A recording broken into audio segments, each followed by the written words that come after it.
তো এই মুহূর্তে ভারতীয় ফুটবলের ডামাডোল এখনও অব্যাহত। আইএসএল কবে এবং কিভাবে শুরু হবে তার কোনো নিশ্চয়তা বা গ্যারান্টি নেই। তাই অনেকেই যারা আমাকে প্রশ্ন করছেন যে ফুটবল সংক্রান্ত ভিডিও কেন চ্যানেলে আসছে না, সত্যি কথা বলতে ভারতীয় ফুটবল নিয়ে এখন আপনাদেরকে কোনো নিউজ বা আপডেট দেওয়ার মতোই নেই। তবে হ্যাঁ, আগামী 20 ডিসেম্বর এআইএফএফ এবং আইএসএলের বিভিন্ন ক্লাবগুলোর মধ্যে একটা মিটিং আছে যে দেশের টপ লিগের এই সিজনটা কিভাবে শুরু হতে চলেছে বা কিভাবে পরিচালনা হবে সেই সংক্রান্ত আলোচনা না হওয়া পর্যন্ত আপনাদেরকে কোনো আপডেট দিতে পারছি না। কিন্তু এত কিছুর মধ্যেও ফুটবল সম্পর্কে কি সত্যিই খুশির খবর নেই? অবশ্যই আছে। এই মুহূর্তে ভারতের বিভিন্ন রাজ্যগুলো তাদের নিজেদের উদ্যোগে রাজ্যের ঘরোয়া লিগ তারা কিন্তু পরিচালনা করছে এবং যে লিগগুলো কিন্তু দুর্দান্ত একটা লিগ, যার মধ্যে আপনারা কেরালা লিগের নাম অবশ্যই শুনেছেন বা আপনারা সকলেই অবগত। এবার সেই কেরালার লিগের ধাঁচেই আমাদের রাজ্য পশ্চিমবঙ্গে শুরু হতে চলেছে দ্য বেঙ্গল সুপার লিগ। বাংলার ফুটবলের যে একটা গৌরব ছিল, বাংলা ফুটবলের সেই হৃত গৌরবকে ফিরিয়ে আনতে কোনো খামতি রাখতে চাইছে না আইএফএ এবং রাশিয়া স্পোর্টস। তো চলুন আজকের এই ভিডিওতে বেঙ্গল সুপার লিগের বিভিন্ন খুঁটিনাটি সম্পর্কে জেনে নেব। কয়টি দল অংশগ্রহণ করছে, কোন দলের কোনটা হোম গ্রাউন্ড হবে, কিংবা তাদের কোচকে, কতজন প্লেয়ার থাকবে, যার মধ্যে স্থানীয় প্লেয়ার কতজন থাকবে, এই সব বিষয়ে জেনে নেব। নমস্কার, আমি প্রদীপ, অনুভবের সফর চ্যানেলের আরও একটা ফুটবলের ভিডিওতে আপনাদের সকলকে স্বাগত। আর যারা এখনও আমাদের চ্যানেলের নতুন, তারা অবশ্যই চ্যানেলটি সাবস্ক্রাইব করে আমাদের পাশে থাকবেন। চ্যানেলটা সাবস্ক্রাইব করলে কি হয়, আমি এই সমস্ত ভিডিও বা আপডেটগুলো আনতে আরও বেশি উৎসাহিত হই এবং আপনাদের সঙ্গে আরও কানেক্ট করতে পারবো। তো যারা এখনও চ্যানেলটা সাবস্ক্রাইব করেননি তাদেরকে বলছি অবশ্যই কিন্তু চ্যানেলটি সাবস্ক্রাইব করে রাখবেন। তো চলুন দেরি না করে শুরু করা যাক। বেঙ্গল সুপার লিগ বা বিএসএল এর গঠনতান্ত্রিক পরিকাঠামো কিন্তু অনেকটা আইএসএল এর ধাঁচাই, অর্থাৎ হোম এবং অ্যাওয়ে ভিত্তিতে কিন্তু ম্যাচ খেলা হবে। কিন্তু এই মুহূর্তে আপনাকে যদি বলি যে পশ্চিমবঙ্গের সেরা ঘরোয়া লিগ কোনটি, তবে আপনার কাছে কিংবা আমার কাছে যে নামটি সবার আগে ভেসে উঠবে সেটা হচ্ছে কলকাতা লিগ। কিন্তু এই কলকাতা লিগ মূলত কলকাতা কেন্দ্রিক, ফলে পশ্চিমবঙ্গের বাকি যে 22টা জেলা আছে তার সঙ্গে কিন্তু বরাবরই একটা বড় গ্যাপ থেকে যাচ্ছিল। ফলে পশ্চিমবঙ্গের এই 23টা জেলার 22টা জেলাতে যে সমস্ত ফুটবল প্রতিভাধর ছেলে মেয়েগুলো ছিল, যারা নিজেদেরকে সুযোগের অভাবে প্রস্ফুটিত করতে পারছিল না, তাদের সামনে কিন্তু একটা নতুন দিগন্ত উন্মোচন করে দিয়েছে এই বিএসএল।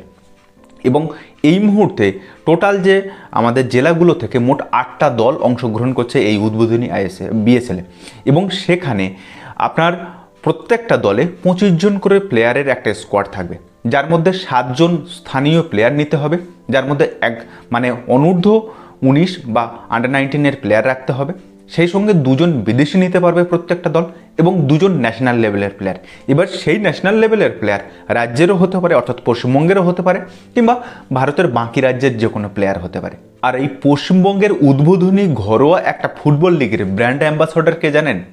জার্মানির বিশ্ববিখ্যাত বিশ্বকাপজয়ী অধিনায়ক লোথার ম্যাথিউস।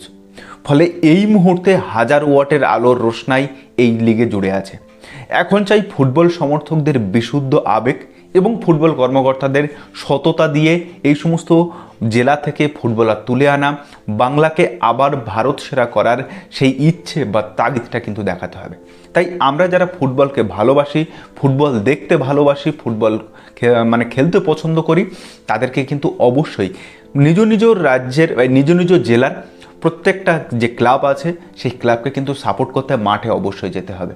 তো গিয়ে এই বেঙ্গল সুপার লিগকে জনপ্রিয় করতে হবে এবং বাংলার যে হৃত সম্মানটা, বাংলার ফুটবলে আমরা যে বারবার বলি যে আন্ডার 23 সিনিয়র দলে বাংলার কোনো ফুটবলার সেইভাবে দেখতে পাই না, তার কিন্তু একটা বড় মঞ্চ তৈরি করে দিয়েছে এই বিএসএল। এখন এই লিগটাকে যেভাবে হোক সফল করতে হবে। দেখুন, এটা অন্তত মানতে কারোর বোধহয় অসুবিধা হওয়ার কথা নয়, যে কোনো ফুটবল যে কোনো স্পোর্টস হোক, আপনি ক্রিকেট বলুন, ফুটবল বলুন, হকি বলুন, ব্যাডমিন্টন, টেনিস, যত রকমের খেলাধুলো আছে, ফ্যান ছাড়া বা দর্শক ছাড়া সেই খেলা কিন্তু কখনোই বড় হতে পারে না। ফলে আমাদের পশ্চিমবঙ্গের যারা ফুটবল সমর্থক আছে তাদের সামনে কিন্তু সুযোগ আছে যে এই বেঙ্গল সুপার লিগকে জনপ্রিয় করার। অলরেডি আমি দেখলাম বেঙ্গল সুপার লিগের যে ফেসবুক পেজ আছে সেখানে প্রায় 97,000 জন মানুষ কিন্তু সেই পেজটাকে ফলো করে রেখেছেন। ফলে বাংলায় ফুটবল আবেগ কিংবা ফুটবল দেখার মানুষের কিন্তু অভাব নেই। এবার মাঠে গিয়ে সেটাই কিন্তু প্রমাণ করতে হবে। তো চলুন এবারে জেনে নেওয়া যাক যে পশ্চিমবঙ্গের যে 8টি দল বিভিন্ন জেলা থেকে প্রতিনিধিত্ব করছে সেই 8টি দলের নাম কি, তাদের হোম গ্রাউন্ড কি এবং তাদের কোচ এবং সহকারী কোচকে। চলুন এবার সেটা জেনে নিই। পশ্চিমবঙ্গের উত্তর থেকে দক্ষিণে বিভিন্ন জেলাগুলিকে ভাগ করে মোট 8টি ক্লাব এই বেঙ্গল সুপার লিগে অংশগ্রহণ করছে। আমি যখন এই ক্লাবগুলোর নাম বলবো তার সঙ্গে সঙ্গে স্ক্রিনে আপনারা সেই ক্লাবের লোগো দেখতে পারবেন। ফলে ফেসবুক বা ইনস্টাগ্রামে গিয়ে আপনারা কিন্তু সেই আপনার নিজস্ব জেলার সেই ফুটবল ক্লাবটির পেজটিকে ফলো করে রাখতে পারেন। তো প্রথমে আসি নর্থ বেঙ্গল ইউনাইটেড। উত্তরবঙ্গের শিলিগুড়ি স্টেডিয়ামটা হবে এই নর্থ বেঙ্গল ইউনাইটেডের হোম গ্রাউন্ড। 40,000 দর্শক আসনপূর্ণ এই স্টেডিয়ামটা কিন্তু ফুটবল আবেগ সম্পর্কে ভীষণ পরিচিত, কারণ এখানে অনেকবার মোহনবাগান এবং ইস্টবেঙ্গলের ডার্বি অনুষ্ঠিত হয়েছে এবং নর্থ বেঙ্গলের জন্য এটা কিন্তু ফুটবল যে আবেগ তাদের মধ্যে রয়েছে সেটা দেখানোর কিন্তু একটা বড় মঞ্চ হতে যাচ্ছে।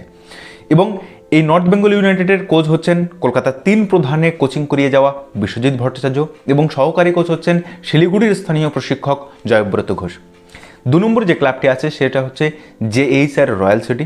মালদার এই ক্লাবটা তাদের যে হোম গ্রাউন্ড দুটো স্টেডিয়ামে হবে, একটা হচ্ছে ডিএসএ স্টেডিয়াম যেখানে 15,000 দর্শক মাঠে থাকতে পারবেন বা বসতে পারবেন, এবং দ্বিতীয় স্টেডিয়ামটা হচ্ছে বহরমপুর স্টেডিয়াম যেখানে মাত্র 5,000 দর্শক সেই মাঠটা যেতে পারবেন। ফলে মালদা রিজিয়নের জন্য এটা কিন্তু একটা ভীষণ বড় সুখবর হতে যাচ্ছে মালদার ফুটবল প্রেমী মানুষদের কাছে। এবং মালদার যে কোচ আছেন তিনি হচ্ছেন শাহিদ রহমান কোচ এবং সুরজিৎ দেবনাথ হচ্ছে সহকারী কোচ। এবারে আসি 3 নম্বর ক্লাব কোপা টাইগার্স বীরভূম। বোলপুর শহরের এই দলটির হোম গ্রাউন্ড হবে বোলপুর স্টেডিয়াম যেখানে 15,000 দর্শক একসঙ্গে মাঠে কিন্তু ফুটবলটা উপভোগ করতে পারবেন। ফলে বীরভূম রিজিয়নের ফুটবল প্রেমী মানুষদের কাছে তাদের হোম গ্রাউন্ডটা হচ্ছে বোলপুর স্টেডিয়াম। এবং এই দলটার কোচ কিন্তু জর্জি কোস্টাদিনোভ রাইপ কোচ এবং সহকারী কোচ বা মেন্টর যদি বলা যায় তবে এই কোপা টাইগার্সের মেন্টর কিন্তু হচ্ছে ইস্টবেঙ্গলের প্রাক্তন ফুটবলার রঞ্জন ভট্টাচার্য। 4 নম্বরে আসি বর্ধমান ব্লাস্টার্স। বর্ধমানের প্রতিনিধিত্ব করবে এই বর্ধমান ব্লাস্টার্সের হোম গ্রাউন্ডটা হবে কিন্তু স্পন্দন স্টেডিয়াম যেখানে 4,000 দর্শক একসঙ্গে এই মাঠে খেলা দেখতে পারবেন। ফলে বর্ধমানের মানুষজন যারা ফুটবল প্রেমী মানুষ যারা এই ভিডিওটা দেখছেন তারা অবশ্যই স্পন্দন স্টেডিয়ামে গিয়ে তারা কিন্তু অবশ্যই ম্যাচ দেখতে যাবেন। এবং এই দলের কোচ হচ্ছে ইস্টবেঙ্গলের প্রাক্তন এবং ভারতের প্রাক্তন গোলকিপার সন্দীপ নন্দী।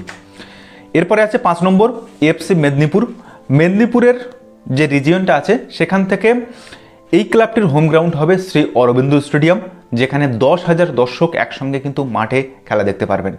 এবং AFC মেদিনীপুরের দলটির প্রধান কোচ হচ্ছেন জয়ন্ত সেন। এরপরে আসি 6 নম্বর যে ক্লাবটি হাওড়া হুগলি ওয়ারিয়র্স। হাওড়ার এই ক্লাবটির যে হোম গ্রাউন্ড স্টেডিয়ামটা হবে সেটা কিন্তু প্রাক্তন ফুটবলার শৈলেন মান্নার নামে যে স্টেডিয়ামটা হাওড়াতে আছে সেটাই। এবং একই সঙ্গে এই হাওড়া ওয়ারিয়র্স এবং কোপা টাইগার্সের আরও একটা হোম গ্রাউন্ড আছে সেটা হচ্ছে কল্যাণী স্টেডিয়াম। এই দুটো স্টেডিয়াম কিন্তু এই কল্যাণী স্টেডিয়ামটাকে কোপা টাইগার্স এবং হাওড়া হুগলি ওয়ারিয়র্স এরা দুজন কিন্তু ভাগ করে খেলবে এবং নিজস্ব তো স্টেডিয়াম আছে। তো এই শৈলেন মান্না স্টেডিয়ামে 15,000 দর্শক কিন্তু একসঙ্গে ফুটবল খেলতে দেখতে পারবেন। এবং আমার মতে এই যে যতগুলো দল আছে যে 8টা দল বেঙ্গল সুপার লিগে তার মধ্যে সবথেকে হাই প্রোফাইল এবং সবথেকে জনপ্রিয় কোচ কিন্তু এই হাওড়া হুগলি ওয়ারিয়র্সের। নামটা শুনলে আপনারা বুঝতে পারবেন মোহনবাগানের শীত গ্রীষ্ম বর্ষা সবুজ তো তাই ভরসা সেই হোসে র্যামিরেজ ব্যারেটো কিন্তু এই হাওড়া হুগলি ওয়ারিয়র্সের প্রধান কোচ। সহকারী কোচ হচ্ছে সঞ্জয় পালান্দার। এরপরে আসি নর্থ 24 পরগনা। নৈহাটি শহরকে বেস করে এই যে ক্লাবটার হোম গ্রাউন্ড সেটা হচ্ছে কিন্তু বঙ্কিমাঞ্জলি স্টেডিয়াম যেখানে 25,000 দর্শক একসঙ্গে কিন্তু ফুটবল খেলাটা দেখতে পারবেন। ফলে উত্তর 24 পরগনার ফুটবল প্রেমী মানুষদের কাছে যে তাদের বেস যে শহরটা সেটা কিন্তু নৈহাটি। ফলে উত্তর 24 পরগনার যে সমস্ত ফুটবল পাগল মানুষ আছেন তারা কিন্তু অবশ্যই এখানে ম্যাচ দেখতে যাবেন। নর্থ 24 পরগনা এফসির প্রধান কোচ এবং সহকারী কোচের নাম আমি এখনো জানতে পারিনি। নাম জানতে পারলে অবশ্যই আপনাদেরকে কমেন্ট বক্সে জানিয়ে দেবো, আপনারা সেখান থেকে দেখে নেবেন। এবারে আসি এই বেঙ্গল সুপার লিগের শেষ ক্লাব তথা আমার জেলার ক্লাব দক্ষিণ 24 পরগনার সুন্দরবন বেঙ্গল অটো। আর এই দক্ষিণ 24 পরগনার ক্লাবটির বেস শহর বা যে শহরটাকে কেন্দ্র করে হচ্ছে সেটা হচ্ছে ক্যানিং শহর এবং তাদের হোম গ্রাউন্ড হবে ক্যানিং স্পোর্টস কমপ্লেক্স যেখানে 12,000 দর্শক একসঙ্গে কিন্তু ফুটবল ম্যাচ উপভোগ করতে পারবেন। আর এই সুন্দরবন বেঙ্গল অটো দলের কোচ হচ্ছেন মোহনবাগান এবং ইস্টবেঙ্গল তথা ভারতের প্রাক্তন ফুটবলার মেহতাব হোসেন এবং মেন্টর আরও এক প্রাক্তন ভারতীয় ফুটবলার, তিনি হচ্ছেন অসীম বিশ্বাস। তো এই হচ্ছে মোট 8 দল। এই 8 দলের মধ্যে আপনি কোন জেলা থেকে খেলাটা দেখছেন বা কোন ক্লাবকে সাপোর্ট করবেন সেটা কিন্তু অবশ্যই কমেন্ট করে জানাবেন। আর আমার বাড়ি হচ্ছে ক্যানিং থেকে 45 কিলোমিটার দূরে, নৌকা পেরিয়ে যেতে হবে। তো অবশ্যই আমি কিন্তু ক্যানিং স্পোর্টস কমপ্লেক্সে খেলা দেখতে যাব। সেখানে যদি আমার এই চ্যানেলের থেকে যদি কেউ থেকে থাকেন তাহলে অবশ্যই কমেন্ট করে জানাবেন, একসঙ্গে সেখানে গিয়ে সবাই দেখা হবে, একসঙ্গে ফুটবল ম্যাচটা দেখব। আর হ্যাঁ, এই বেঙ্গল সুপার লিগের যে 61টা ম্যাচ হবে, তারপর সেমিফাইনাল এবং ফাইনাল, এই প্রত্যেকটা ম্যাচ আপনারা দেখতে পারবেন টিভির পর্দায় জি সোনার বাংলা চ্যানেলে। এবং যারা মোবাইলে দেখতে চান তারা দেখবেন G5-এর যে অ্যাপটা আছে সেই অ্যাপে। তো আর দেরি কিসের, অবশ্যই এগুলো ফলো করে রাখবেন। তবে আমি ব্যক্তিগতভাবে বলবো অবশ্যই মাঠে গিয়ে বেশি করে ফুটবল খেলাটা দেখবেন, কারণ মাঠে গিয়ে ফুটবল খেলা দেখার মজাটা সেটা আলাদাই লেভেলের। তো যাই হোক, আজকের ভিডিওটা এখানে শেষ করলাম। ভিডিওটা যদি ভালো লাগে তাহলে আপনার বন্ধুবান্ধব ও চেনা জানা মানুষের মধ্যে শেয়ার করে তাদেরকেও জানার সুযোগ করে দেবেন। তো দেখা হচ্ছে পরের ভিডিওতে, ততদিন ভালো থাকবেন, সুস্থ থাকবেন আর অবশ্যই নিজের খেয়াল রাখবেন। ধন্যবাদ।